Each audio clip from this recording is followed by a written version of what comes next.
மதுரையில நடந்த சம்பவம் சார். மேலூர்ல கார்த்தின்ற பையன் ரொம்ப சுமாரா படிக்கிறான். அவனுக்கு அப்பா கிடையாது, அம்மா மட்டும்தான் ரொம்ப கஷ்டப்பட்டு வளர்க்குறாங்க. அவனுக்கு ஒரே ஒரு தம்பி மட்டும்தான்.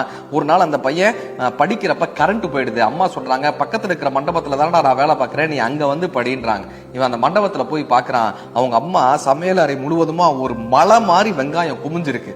இது எல்லாத்தையும் அம்மா நாளைக்குள்ள வெட்டணும். ஆமாம்பான். அவனால 5 நிமிஷம் அங்க நிக்க முடியல. கண்ணெல்லாம் எரியுது, மூக்கெல்லாம் குட்டுது, தலையெல்லாம் வலிக்குது.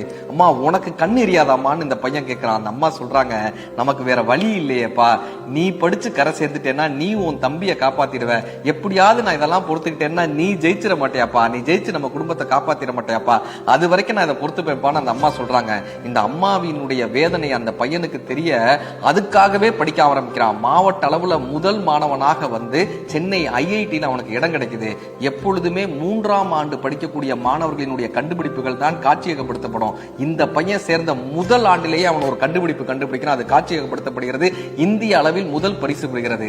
அந்த கண்டுபிடிப்பு வேற எதுவும் அல்ல, வெங்காயம் வெட்டக்கூடிய மெஷின் அந்த பையன் கண்டுபிடிக்கிறான். அதுக்கு பேட்டன் ரைட்ஸ் கேட்ட போது அவன் சொன்ன வார்த்தை, இது என் தாய்க்காகவும் என் தாய் நாட்டிற்காகவும் கண்டுபிடித்த கண்டுபிடிப்புன்னு சொன்னான். எந்த பெற்றோர்கள் தங்கள் வழியை சொல்லி வளர்க்கிறார்களோ அந்த குழந்தைகள் வாழ்க்கையில் சாதிக்கிறார்கள். Download ShareChat.